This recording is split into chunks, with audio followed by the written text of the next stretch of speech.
പരിശുദ്ധമായ വെള്ളിയാഴ്ച നമ്മിലേക്ക് സമാഗതമായിരിക്കുകയാണ്.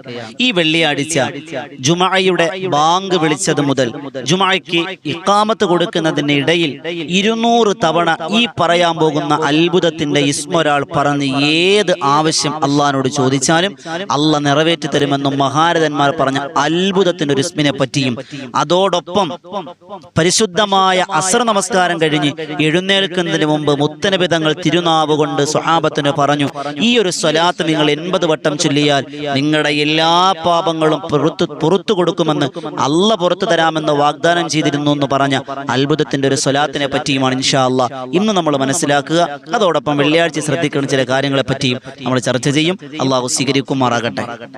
അസ്സലാമു അലൈക്കും വറഹ്മത്തുള്ളാഹി തആല വബറകാതുഹു. അൽഹംദുലില്ലാഹ് അസ്സലാത്തു വസ്സലാമു അലാ അഷ്റഫിൽ മുർസലീൻ വഅലാ ആലിഹി വസഹബിഹി അജ്മഈൻ അമ്മാ ബഅദ്. എൻ്റെ പ്രിയപ്പെട്ട മുഹബ്ബീങ്ങൾ, എല്ലാവർക്കും റാഹത്തല്ലേ? അല്ലാഹ് അനുഗ്രഹിക്കുമാറാകട്ടെ. പ്രിയമുള്ളവരെ, ഒരു പാവപ്പെട്ട വിശ്വാസിയെ സംബന്ധിച്ചിടത്തോളം അവന്റെ ഹജ്ജ് ദിനമാണ് വെള്ളിയാഴ്ച, അല്ലേ? അൽ ജുമഅത്തു ഹജ്ജുൽ ഫുഖറാഇ വൽ മസാകീൻ. പാവപ്പെട്ടവരുടെ ഹജ്ജാണ് പരിശുദ്ധമായ വെള്ളിയാഴ്ച. അതുകൊണ്ട് തന്നെ വെള്ളിയാഴ്ച രാവിലും പകലിലും ഒരുപാട് പുണ്യങ്ങളുണ്ട്. വെള്ളിയാഴ്ച രാവിലെ മരണപ്പെടുന്ന വിശ്വാസിയെ സംബന്ധിച്ചിടത്തോളം, വെള്ളിയാഴ്ച പകൽ മരിക്കുന്ന വിശ്വാസിയെ സംബന്ധിച്ചിടത്തോളം അവന് വിചാരണയില്ലാതെ സ്വർഗത്തിൽ പോകുമെന്ന് പറഞ്ഞ പണ്ഡിതന്മാർ നമുക്കിടയിലുണ്ട്. അത്രമാത്രം മഹത്വമുള്ള, അത്രമാത്രം മഹാത്മ്യമുള്ള ഒരു വെള്ളിയാഴ്ചയിലാണ് നാം ഉള്ളത്. അൽഹംദുലില്ലാഹ്, അല്ലാഹു സ്വീകരിക്കുമാറാകട്ടെ. ആ വെള്ളിയാഴ്ചയുടെ പവിത്രമായ സുബഹി കഴിഞ്ഞ സമയത്താണ്, അല്ലെങ്കിൽ പ്രഭാത സമയത്താണ് നാം ഉള്ളത്. എൻ്റെ പ്രിയമുള്ള സഹോദരങ്ങളെ, പരിശുദ്ധമായ വെള്ളിയാഴ്ച നമുക്കൊരു നിമിഷങ്ങളും പാഴാക്കാനില്ല. വെള്ളിയാഴ്ച അല്ലെങ്കിൽ നമുക്ക് പാഴാക്കാനില്ല. പക്ഷെ പ്രത്യേകിച്ച് വെള്ളിയാഴ്ച ഒരുപാട് സൽപ്രവർത്തനങ്ങളുടെ സൽപാന്താവിലേക്ക് നമുക്ക് നയിക്കേണ്ട, നാം മുന്നേറേണ്ട സമയമാണ് വെള്ളിയാഴ്ച. പക്ഷേ നമ്മുടെ മനസ്സിൽ ഒരുപാട് ആഗ്രഹങ്ങളുണ്ട്, അല്ലേ? വീടില്ലാത്തവരുണ്ട്, മക്കളില്ലാത്തവരുണ്ട്, ഇണകളില്ലാത്തവരുണ്ട്, ജോലി കിട്ടാത്തവരുണ്ട്, അങ്ങനെ തുടങ്ങി ഒരുപാട് പ്രശ്നങ്ങളുടെ, പ്രതിസന്ധികളുടെ മഴവെള്ള പാച്ചിലിൽ കഴിയുന്നവരാ നമ്മൾ.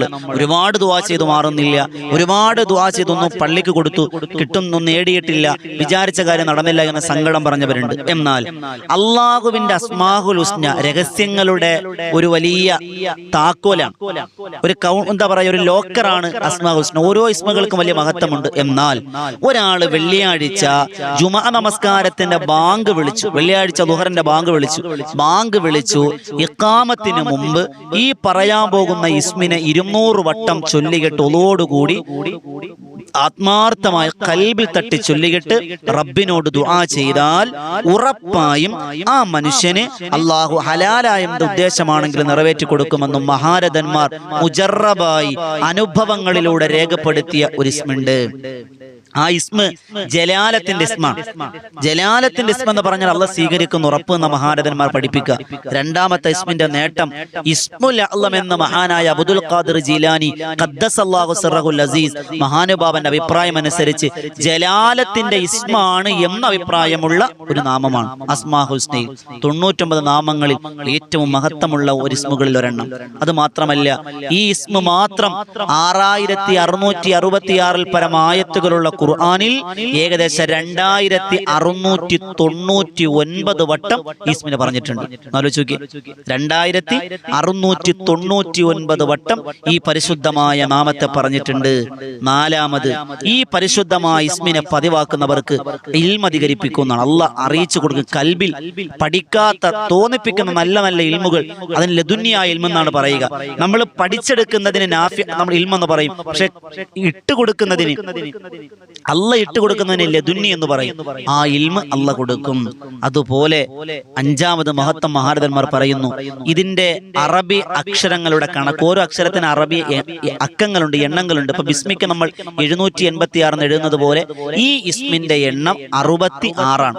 ഈ 66 എണ്ണത്തെ എല്ലാ ദിവസവും മുടങ്ങാതെ ഒരു സമയത്ത് പതിവാക്കിയാൽ അവൻ മരിക്കുന്നത് വരെ ഈമാൻ പതറിപ്പോകൂല എന്ന മഹത്തുക്കൾ. അവന്റെ ഈമാൻ തെറ്റിപ്പോകൂല. മരിക്കുമ്പോഴാണെങ്കിലും ഈമാനോടുകൂടി അല്ലാതെ മരണപ്പെടൂല. അതുമാത്രമല്ല, പല രോഗികൾ എന്റെ ശബ്ദം ശ്രവിക്കുന്നുണ്ട്. കമന്റ് ബോക്സ് എടുത്താൽ ഒരുപാട് രോഗം, മൈഗ്രെയിൻ ഉള്ളവർ, നടുവേദനയുള്ളവർ, തലവേദനയുള്ളവർ, അങ്ങനെ തുടങ്ങി രോഗത്തിന്റെ വലിയ തീച്ചൂളയിലേക്ക്, പരീക്ഷണത്തിന്റെ തീച്ചൂളയിലേക്ക് വലിച്ചെറിയപ്പെട്ട ആളുകൾ. എന്റെ പ്രിയമുള്ളവരെ, നിങ്ങൾ ഈ ഇസ്മിനെ പതിവാക്കിയാൽ അള്ളാഹിന്റെ ഖുർആൻ പറഞ്ഞതുപോലെ ലാ തഖ്നതു മിർ റഹ്മത്തില്ലാ, നിങ്ങൾ ഒരിക്കലും നിരാശരാകൂല. നിങ്ങളുടെ രോഗം അള്ളാഹ് മാറ്റിത്തരുമെന്ന് മഹാരഥന്മാർ. അത്രമാത്രം അത്ഭുതത്തിന്റെ ഒരു ഇസ്മു. ഏതാണ്? നമുക്ക് എല്ലാവർക്കും അറിയാം, ഏതൊരു കൊച്ചു കുട്ടിക്കും പറയാൻ പറ്റുന്ന ഒരു വാക്കാണ്. എന്നറിയോ? അല്ലാഹ്. അല്ലാഹ്. ഇതാരെന്ന ഉസ്താദെ നമുക്കറിയാം, പക്ഷെ നമ്മൾ പറയുന്നത് തെറ്റാണ്. നമ്മൾ പറയുന്ന ഉച്ചാരണം തെറ്റാണ്. നമ്മൾ പറയണ എന്താ? അല്ലാഹ്. അല്ലാഹ് എന്ന് പറയും. അല്ലാ നിർത്തുവാണ്, പോരാ. അല്ലാ എന്ന് എഴുതുമ്പോ അലിഫ് ലാമ് ലാമ് ഹാ, ഈ ഹാ നമ്മുടെ കൽബിൽ വരണം. അല്ലാഹ് അല്ലാഹ് അല്ലാഹ് എന്ന് പറഞ്ഞില്ലെങ്കിൽ അത് ശരിയാവൂലെന്നാണ്. അത് ശരിയാവൂല. നമ്മൾ ലാ ഇലാഹ, നമ്മൾ ദിക്ർ ചൊല്ലൂലേ? നമ്മൾ വീട്ടിൽ മരണപ്പെടുമ്പോഴോ ആകട്ടെ, ആരെങ്കിലും മരണപ്പെടുമ്പോൾ നമ്മൾ ഇരുന്ന് അങ്ങോട്ട് വലിയ തസ്ബീഹ് കേട്ട് ലാ ഇലാഹ ഇല്ലല്ലാഹ് ലാ ഇലാഹ ഇല്ലല്ലാഹ്. വെറുതെ സമയം കളയാന്നല്ല അല്ലാഹ് സ്വീകരിക്കൂലെന്ന് പറഞ്ഞ പണ്ഡിതന്മാരുണ്ട്. എന്ത് പറയണം? ലാ ഇലാഹ ഇല്ലല്ലാഹു ലാ ഇലാഹ ഇല്ലല്ലാഹ്.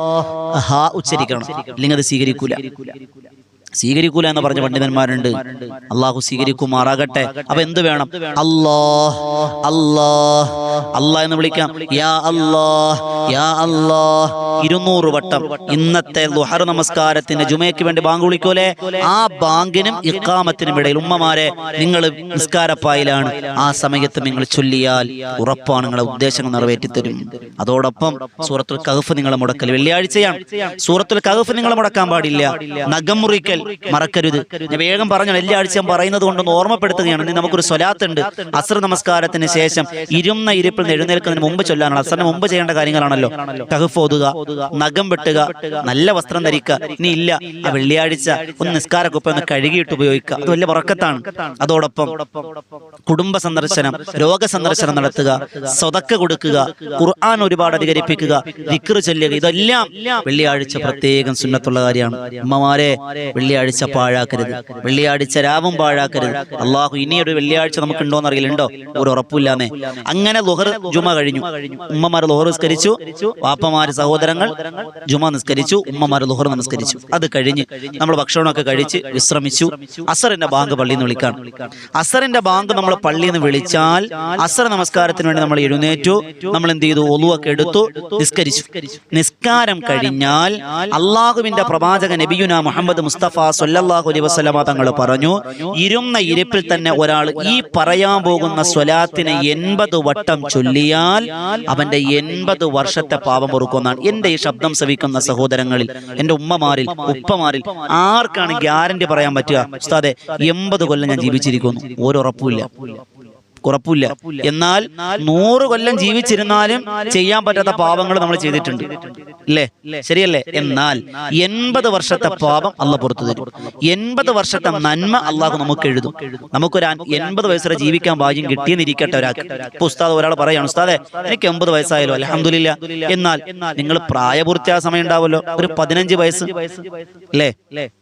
ഒരു 15 വയസ്സ് വരെ സമയം ഉണ്ടാവില്ല. അത് കഴിഞ്ഞിട്ടല്ലേ ബാക്കി കൂട്ടുള്ളൂ. എന്നാൽ 80 വർഷം തികയോ? എന്നാൽ 80 വർഷം കാമിലായി പൂർത്തിയാക്കി നന്മ നിങ്ങൾക്ക് എഴുതുമെന്ന് നബിയുനാ റസൂലുള്ളാഹി സ്വല്ലല്ലാഹു അലൈഹി വസല്ലം. ഇത് 80 ഏതൊരു ഉദ്ദേശത്തിന്റെ പേരിൽ 80 വട്ടം ചൊല്ലിയാലും നിങ്ങളുടെ ഉദ്ദേശം അത് നിറവേറ്റി തരും. മുത്തനബി തങ്ങളെ സ്വപ്നത്തിൽ കാണാം. അങ്ങനെ തുടങ്ങിയ അത്ഭുതത്തിന്റെ മഹാത്ഭുതമായ ഒരു സ്വലാത്ത് ഉണ്ട്. ഏതാണെന്നറിയോ? അതാണ് സ്ക്രീനിൽ കാണുന്നത്. അല്ലാഹുമ്മ സ്വല്ലി അലാ മുഹമ്മദിൻ നബിയിൽ ഉമ്മി വഅലാ ആലിഹി വസ്വഹ്ബിഹി വസല്ലിം തസ്ലീമാ. ഒന്നുകൂടി പറയാം. അല്ലാഹുമ്മ സ്വല്ലി അലാ മുഹമ്മദിൻ നബിയിൽ ഉമ്മി വഅലാ ആലിഹി വസ്വഹ്ബിഹി വസല്ലിം തസ്ലീമാ. അല്ലാഹുമ്മ അല്ലാഹുവേ സ്വല്ലി അലാ മുഹമ്മദിൻ നബിയിൽ ഉമ്മി വഅലാ ആലിഹി വസ്വഹ്ബിഹി വസല്ലിം തസ്ലീമാ. അല്ലാഹുവിന്റെ പ്രവാചകൻ നബി മുഹമ്മദ് മുസ്തഫ സ്വല്ലല്ലാഹു അലൈഹി വസല്ലമ തങ്ങളുടെ കുടുംബക്കാരുടെ മേലും അല്ലാഹുവേ അനുചരന്മാരുടെ മേലും നിന്റെ എല്ലാ ഗുണങ്ങളും നീ ചൊരിയണയല്ല, എല്ലാ സമാധാനം കൊടുക്കണയല്ല എന്നർത്ഥം വരുന്ന ഈ സ്വലാത്ത് നിങ്ങൾ 80 വട്ടം പതിവാക്കിയാൽ ജുമാ നമസ്കാരത്തിന്റെ അന്ന് വെള്ളിയാഴ്ച ദിവസം അസ്ർ നമസ്കാരം കഴിഞ്ഞ് നിങ്ങൾ ഇത് പതിവാക്കിയാൽ അള്ളാഹു സ്വീകരിക്കുന്ന ഉറപ്പാണ്. ആരാ ഇത് പറഞ്ഞത്? നബിതങ്ങൾ നാവ് കൊണ്ട് സ്വഹാബത്തിന് പഠിപ്പിച്ചു കൊടുത്ത സ്വലാത്താണ്. ഇത് നിങ്ങൾ 80 വട്ടം, കൂടണ്ട കുറയണ്ട, 80 വട്ടം നിങ്ങൾ പതിവാക്കി. തസ്ബീഹ് എടുക്കുക. ഇപ്പൊ ഉമ്മമാർ, ഉസ്താദേ എനിക്കിന്ന് നിസ്കരിക്കാൻ പറ്റൂല, അശുദ്ധിയാണ്. പ്രശ്നമില്ല, സ്വലാത്തിന് അശുദ്ധി പ്രശ്നമില്ല. അസ്ർ നിസ്കാരത്തിന്റെ സമയമായി, ഇൻഷാ അല്ലാഹ് അശുദ്ധിയുള്ള സമയത്ത് ഒരു ദിക്റുണ്ട്. ആ ദിക്ർ ചൊല്ലിയാൽ 1000 റക്അത്ത് നമസ്കരിച്ച കൂലിയുള്ള ദിക്ർ. ഇൻഷാ അല്ലാഹ് അതൊരു മറ്റൊരു വീഡിയോ നമ്മൾ വരുന്നുണ്ട്. അശുദ്ധിയുടെ സമയത്ത് ശ്രദ്ധിക്കേണ്ടത്, കുളിക്കുമ്പോൾ ശ്രദ്ധിക്കേണ്ടത്, കുളിക്കാൻ പാടില്ലാത്ത സമയങ്ങൾ, കുളിച്ചാൽ ആരോഗ്യം കിട്ടുന്ന സമയങ്ങൾ, ഒരു വീഡിയോ നമ്മൾ ഇൻഷാ അല്ലാഹ് ഉടനെ വരുന്നുണ്ട്. അള്ളാഹു ഇതൊക്കെ പറഞ്ഞവർ അള്ളാഹു ഭാഗ്യം അനുഗ്രഹിക്കുമാറാകട്ടെ. ആ വീഡിയോ നമ്മൾ ഉടനെ വരും ഇൻഷാ അല്ലാഹ്. അത് നമ്മളത് പറയും. അശുദ്ധിയുടെ സമയത്ത് നിസ്കാരത്തിന് ബാങ്ക് വിളിച്ചാൽ ഈ ദിക്ർ നിങ്ങൾ ഒരു വട്ടം ചൊല്ലിയാൽ മതി. ഒരു വട്ടം ചൊല്ലിയാൽ മതി. നിങ്ങൾക്ക് കിട്ടുന്ന 1000 ഇബാദത്തിന്റെ കൂലിന അള്ളാഹു സ്വീകരിക്കുമാറാകട്ടെ. ആ ഒരു വട്ടമെന്ന് 100 വട്ടമെന്ന് പറയുന്നുണ്ട്. എന്തായാലും ദിക്ർ നിങ്ങൾ ചൊല്ലിയാൽ അള്ളാഹു പ്രതിഫലം തരുന്ന ദിക്റിനെ പറ്റി ഇൻഷാ അല്ലാഹ് മറ്റൊരു വീഡിയോയിൽ നമ്മൾ ചർച്ച ചെയ്യും. ഇന്ന് നമ്മൾ പറയുന്നത് 80 വട്ടം ഇൻഷാ അല്ലാഹ് ജുമഅയുടെ അസ്ർ നമസ്കാരം കഴിഞ്ഞ ഇരുന്ന ഇരിപ്പിൽ എഴുന്നേറ്റ് ഓടാതെ ഒരു 80 വട്ടം, ഒരു 5 മിനിറ്റിലും വേണ്ടല്ലോ ചൊല്ലി തീർക്കാൻ. ഇത് ചൊല്ലിയാൽ നിങ്ങളുടെ എല്ലാ മുറാദുകളും അല്ലാഹ് ഹാസിലാക്കി തരുന്ന, നിങ്ങൾക്ക് 80 വർഷത്തെ പാപങ്ങൾ പൊറുക്കുന്ന, 80 വർഷത്തെ നന്മകൾ രേഖപ്പെടുത്തുന്ന അത്ഭുതത്തിന്റെ സ്മൃതി. വെള്ളിയാഴ്ച അസ്ർ നിസ്കാരം മാത്രം അസ്ർ കഴിഞ്ഞെന്നാ പറഞ്ഞേക്കണേ. വെള്ളിയാഴ്ച മാത്രമായിരിക്കാം എന്ന അഭിപ്രായമുള്ള പണ്ഡിതൻ. അതല്ല, എല്ലാ വെള്ളിയാഴ്ചയും ചൊല്ലാമെന്നുമുണ്ട്. എന്നാൽ കൂടുതൽ പ്രബലമായ അഭിപ്രായം വെള്ളിയാഴ്ച അസ്ർ നമസ്കാരം കഴിഞ്ഞ് ചൊല്ലൽ പതിവുള്ള സ്വലാത്താണ് എന്ന് കാണാം. അള്ളാഹു നല്ലത് മനസ്സിലാക്കാനും നല്ലത് അമൽ ചെയ്യുവാനും തൗഫീഖ് അനുഗ്രഹിക്കുമാറാകട്ടെ. ഇതുപോലെയുള്ള ഉപകാരപ്രദമായ അറിവുകൾ, കുറഞ്ഞ സമയത്ത് കൂടുതൽ അറിവെന്നാണ് വോയിസ് ഓഫ് ഷഫീഖ് ബദ്രി എന്ന ചാനലിന്റെ ഉദ്ദേശം ഇൻഷാ അല്ലാഹ്. അതുകൊണ്ട് തന്നെ അധികം ദീർഘിപ്പിക്കുന്നില്ല. എന്റെ പ്രിയമുള്ളവരെ, ഈ ചാനൽ നിങ്ങൾ എല്ലാവരും സബ്സ്ക്രൈബ് ചെയ്യുക, മറ്റുള്ളവരിലേക്ക് എത്തിക്കുക. ഇതുപോലെ നല്ല നല്ല അറിവുകൾക്കായി ഇൻഷാ അല്ലാഹ് ഈ ചാനൽ നിങ്ങൾ സബ്സ്ക്രൈബ് ചെയ്യുക. അള്ളാഹു സ്വീകരിക്കുമാറാകട്ടെ. അള്ളാഹ് കബൂലാക്കി അനുഗ്രഹിക്കുമാറാകട്ടെ. അള്ളാഹു റബ്ബ് സുബ്ഹാനഹു വ തആല നാം എല്ലാവർക്കും എല്ലാവിധ ഖൈറിന്റെ വാതായനങ്ങൾ മലർക്കെ തുറന്നിട്ടെന്ന് അനുഗ്രഹിക്കുമാറാകട്ടെ എന്ന് ആത്മാർത്ഥമായി ദ്വാരക്കയാണ്. അള്ളാഹു സ്വീകരിക്കുമാറാകട്ടെ.